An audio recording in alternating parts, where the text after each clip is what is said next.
자, 이 새미래 민주당의 상임 고문을 맡고 있는 이낙연 전 총리도 개헌연대를 내세워서 세력을 지금 확장하고 있습니다. 17일이죠. 개헌연대 국민대회에 개최했는데 이 전 총리는 뜻을 같이 하는 세력이라면 그 누구와도 같이 하겠다, 협력하겠다. 그래서 대선 출마설도 지금 나오고 있습니다. 자, 이 전 총리가 협력 대상을 열어놓자 독자 노선을 걷고 있는 이준석 개혁신당 후보 합류 가능성 거론이 됐는데 이준석 후보는 가능성 제로 이렇게 선을 긋습니다. 지난해 총선 과정에서 이 전 총리와 이 후보는 합당 형식으로 잠깐 함께했다. 11일 만에 결별을 한 바 있습니다. 한편 이 전 총리와 국민의힘의 연대 가능성도 또 흘러나옵니다. 새미래민주당 관계자는 국힘 내 탄찬 세력과는 함께할 수 있다는 입장입니다. 탄핵 찬성 세력과는 함께할 수 있다. 그러니까 예를 들어 한동훈 후보가 국민의힘 후보가 되면 연대할 수 있다 이런 뜻 같습니다. 그래서 이제 내심 국민의힘은 반명 단일화를 기대하고 있습니다. 이준석 후보는 지금 현재 완주의지를 강하게 내비치고 있고요. 국민의힘이 계엄의 강을 건너지 못하고 거기서 허우적거리고 있기 때문에 단일화 명분이 없고 향후 이 후보의 정치적 입지를 생각해도 어쨌든 독자 완주가 이득이다 이런 분석도 있다고 합니다.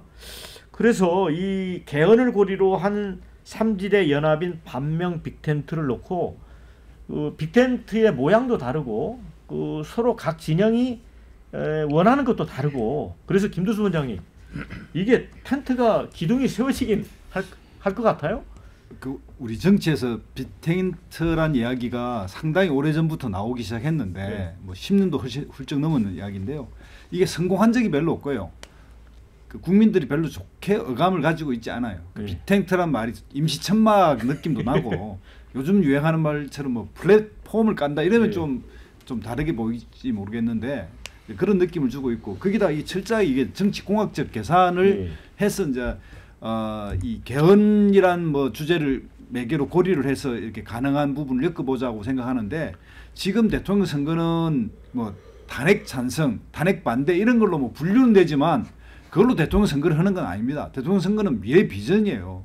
대한민국을 어떤 나라로 만들어갈 것인가, 어떤 나라로 바꾸어서 소위 혁신해서 나아가서 우리 국민들의 미래의 번영을 가져올 것인가 이걸 주제로 하고 있는데 이런 식의 이제 계산들을 하는 것들이 참 철없는 이야기고요. 같이 비전으로 만나서 좀 더 미래로 나아가기 위해서 본인들의 그 희생, 헌신을 통해서 뭔가를 해보려고 1년 전에 한번 개혁신당으로 다 모였다가 그때도 이게 안 된 게 내가 나이도 많고 뭐 이렇게 합당의 한 주체니까 거기에 한 영역을 차지해야 된다 이렇게 나오는 바람에 새로운 선거를 대항해서 힘차게 끌고 나가려고 하는 이준석 대표 계속 다리만 잡으니까 그게 결국 갈라지고 그분들이 뛰쳐나간 건데 지금 다시 그분들이 다시 모여서 뭘 해보자 이런 식 구상도 통하지 않고요. 그래서 진짜 가능성 제로의 이야기인데 이런 것 같습니다. 이재명 후보가 믿고 싫고 이러니까 뭐 탄핵 개헌이란 매개를 가지고 이렇게 달려가는 옛날에 우리 속담에 뭐 홧김에 뭐 한다 이런 식으로 이제 적의 품에 안기고 싶은데 맹물을 그렇게 만들어가는 거 아니냐 이런 느낌이 들고요. 이번 선거는 명백하게 결과적으로는 대한민국의 미래를 누가 이끌어가는 게 가장 대한민국 미래에 적합할 것인가의 그 싸움으로 갈 겁니다. 거기에서 봐야지 이런 뭐 정치공학적인 소용 없습니다. 그래서 김영주 의원님, 근데 어쨌든 뭐 국힘이나 이런 여러 이제 그 반명 텐트를 구상하는 쪽에서는 2002년 대선을 좀 상기하는 것 같긴 합니다. 대세론이었던 이회창 후보에 맞서서 정몽준 노무현 후보 단일화를 좀 연상을 하는 것 같은데 그때 상황하고 좀 다르지 않나요? 많이? 그때 상황하고 다르죠. 다른데 우선은 그러려면 뭐 형식적으로 그와 비슷하게 되려면 최소한 그 김문수 후보가 돼서는 안 되는 것이고, 그렇죠. 최소한 기본적으로 안철수나 한동훈 후보가 돼야만 연대연합이 가능한 조건이 하나 있는 거고, 또 역으로 보면 이제 그때는 보니까 그 실제로 두 후보가 비슷한 지지율을 갖고 있었어요. 실제로 노무현 후보나 뭐 저기 정몽준 후보가 거의 누가 될지 모르는 아주 그런 다이나믹스가 있었습니다. 이제 지금은 그러니까 그런 의미에서 보면 이준석 후보의 지지율이 어디까지 올라갈 수 있느냐도 또 하나의 관건이고 본인 스스로 판단할 때 아무리 끝까지 가도 15%가 안 된다 했을 때 그 돈 문제를 어떻게 해결할 것이냐는 고민될 수. 15% 넘어놓고는 그런 내가 안 되더라도 끝까지 가겠다라는 판단도 가능할 것 같고요. 그리고 이제 당도 어차피 합동 연행이 됐을 때 뭐 잘 됐다. 윤 대통령이 신당 만들면 나가라 하고 그렇게 이준석 후보도 새로운 그 남아 있는 이 반윤하고 재결합을 염두에 둔 뭐 후보 단일화 또 합당 이게 가능할 수 있다. 근데 안철수, 한동훈, 이준석이 새로운 정당을 만들어가는 그런 모습. 거기에다가 이낙연계까지 포함되는 새로운 중도를 만들자. 합리적인 뭐 그런 얘기들이 나온다면 모를까. 그러나 그 모든 것을 합해도 이재명이 이길 수 있을까? 이제 그건 남아 있는 부분이라고 봅니다. 네, 댓글 좀 읽어드리겠습니다. 이낙엽님은 이제 퇴장하셔야 할 때 아닌가요? 가을은 아닌데 이런 의견을 주셨고요. 이재명보단 이낙연이 100배는 깨끗한 인물 아닙니까? 이런 의견도 있습니다. 텐트 같은 거 좀 치지 마라. 그럴수록 이재명 찍는다는 사람이 더 많아진다. 이런 시니컬한 의견도 주셨습니다. 개헌연대는 그들만의 리그이고 개헌 진정성은 있다 해도 국민들이 별 관심 없다. 이런 의견 주셨어요. 정대철 헌정회장이 폭로했다. 이재명 개헌하다더니 일주일도 못 갔다고. 이거는 뭐 저도 정대철 헌정회장이 이야기하는 거 보니까 정동영 의원에게 전화가 왔다고 하더라고요. 이재명 대표가 개헌의 생각이 있으니까 통화를 해보라고 그랬다. 그래서 통화를 했더니 이 책임 총리제 그걸 하겠다고 해서 나중에 또 입장을 바꿨다. 그런 얘기를 한 걸 들었습니다. 자, 근데 이낙연 전 총리는 출마할까요? 어떻게 보세요? 그냥 제 고향이 전라도 장성 아닙니까? 예. 이낙연 총리님 고향이 영광이시고. 예. 바로 부군이네요. 예, 개인적인 인연도 좀 있고 옛날에 저 많이 이뻐해 주셨어요. 그래서 그냥 이 총리님을 위해서 드리는 이제 막 이게 충원을 드린다면 이 총리님은 이재명 대표의 퍼스널리티라든지 어떤 지도자로서의 자질에 대해서 대단한 문제의식을 가지고 계실 거예요. 네. 예, 그건 아마 저랑 생각이 똑같으실 거고 그러면 이번 대선에서 무슨 명분을 굳이 만들어서 뭘 하려고 하지 마시고 네.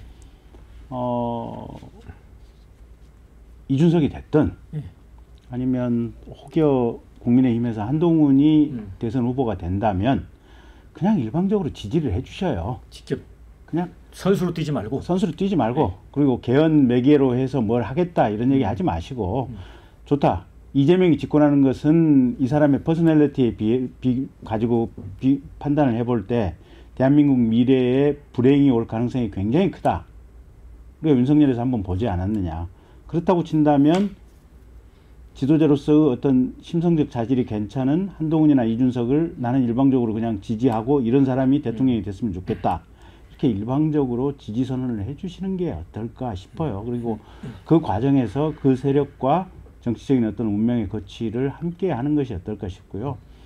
지금 대선 기간 자체가 너무 짧고 이걸 가지고 개헌을 매개로 뭘 논의하고 텐트를 치고 하는 것 자체가 각 캠프들도 정신도 없고 시간도 없어요. 그래서 불가능한 얘기들이고요. 실제로 이번 대선 기간에서 뭔가 사회적인 역할 또 대한민국의 장래를 위해서 뭔가 하고 싶다면 본인이 봤을 때 제일 괜찮은 지도자가 누구냐 거기 그냥 지지해 주시는 게 제일 좋을 것 같아요. 텐트 같은 거 치지 말고 그냥 심플하게 지지자를 해라 이런 게 해법이다 이런 얘기예요. 예. 근데 텐트를 꼭 하나를 칠 필요는 저는 없다고 생각하는 게 과거에 뭐 이른바 이제 뭐 연한계라고 해서 여러 개의 배를 한 척으로 연결하면 한 척의 배가 되는 것처럼 저는 충분히 세 개의 텐트를 각자 쳐놓고 같이 가다가 나중에 후보만 극적으로 단일화해도 저는 크게 문제가 없을 거라고 보는데 저는 이낙연 총리께서 나왔으면 좋겠어요. 그러니까 호남의 대표 주자로서 그래도 한 분 정도는 나와줘서 호남의 목소리를 내주시는 게 민주당이 아닌 비민주당이 호남의 목소리를 내주셔야 또 거기에 반응하는 전국의 호남 국민들이 전 있을 거라고 보거든요. 그게 단 1%라도 전 되게 소중한 거라고 보고 이준석 의원 같은 경우는 결국은 지지율 싸움인데 만약에 정말 본인이 단일화를 해주지 않음으로써 석패를 당할 수도 있다라고 판단이 된다면 저는 이준석 의원은 충분히 결단을 내릴 수 있다고 보고 그것이 본인에게도 큰 자산이 될 거라고 생각할 거라고 생각해요. 저는 개인적으로. 그래서 근데 저는 그 마지노선은 아까 말씀하신 뭐 한동훈 후보나 안철수 후보 근데 저는 개인적으로 안철수 후보는 제일 이준석 의원이랑 단일화하기 어려운 분 아닌가요? 노선을 떠나서 어떤 인간 대 인간으로서 그런 것 같고 저는 홍준표 후보까지도 충분히 이준석 의원이 손을 잡을 수 있는 사람의 그 마지막 끝선이 홍준표 후보 같아요. 그래서 저는 충분히 그리고 이제 홍준표 후보 같은 경우가 이제 만약에 국민의 후보가 되면 최근에도 계속 이준석 원에서 되게 엑설런트한 사람이다. 난 이준석을 사랑한다 이렇게 표현할 정도로 러브콜을 보낼 것이고 저는 정말 뭐 80%의 지분을 갖다 바치는 한이 있더라도 해야 된다고 생각하거든요. 그리고 결국은 다음 정치 시대는 이준석의 정치 시대가 될 거예요. 이 다음 정치는. 그래서 저는 지금 이번 조기 대선에서 이기고 지고를 떠나서 그리고 빅텐트 성공한 적 있습니다. 물론 그건 선거 이유지만 3당 합당이죠. 예. 그 당시에 YS가 지금의 뭐 이준석 의원 같은 사람 아니겠어요? 저는 그렇게 생각합니다. 자, 김두수 원장님, 이준석 후보를 되게 높이 평가했는데요. 예, 그 제안도 좋고 그렇게 말하는 의도 알겠는데 예. 이번에 그런 걸 비교하기는 싫지만 이재명을 이길 가능성이 1%도 있는 유일한 후보는 이준석 말고는 없어요. 독자 노선 고수. 국민의힘 후보나 이런 걸로 단일화한다고 이길 수 없다는 거예요. 예. 오로지 이준석만 이재명을 이길 가능성이 있는 겁니다. 그러니까 단일화를 하더라도 빅텐트를 쳐서 이준석으로 단일화를 해야 된다. 예, 그러면 가능성이 있죠. 그 말고는 가능성이 없다는 거예요. 한동훈도 있어. 자, 오늘 토론도 마무리해야 될 것 같습니다.